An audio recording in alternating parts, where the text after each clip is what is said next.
ಈ ಜನುಮವೇ ಆಹ ದೊರಕಿದೆ ರುಚಿ ಸವಿಯಲು.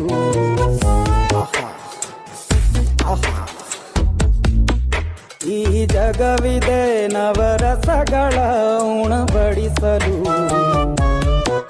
ಬಿಸಿ ಬಿಸಿ ಇದೆ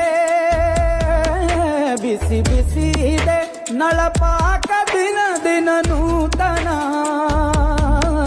ಈ ಬಿಸಿಯುವಾರುವ ಮೊದಲೇ ಎಲ್ಲರ ಜೊತೆಯ ಮೆಲ್ಲುವ ಕಲೆಯ ಜೀವನ ಜನುಮವೇ. ಈ ಜನುಮವೇ ಆಹ ದೊರಕಿದೆ ರುಚಿ ಸವಿಯಲು. ಈ ಜನುಮವೇ ಆಹ ದೊರಕಿದೆ ರುಚಿ ಸವಿಯಲು. ಈ ಜಗವಿದೆ ನವರಸಗಳ ಉಣಬಡಿ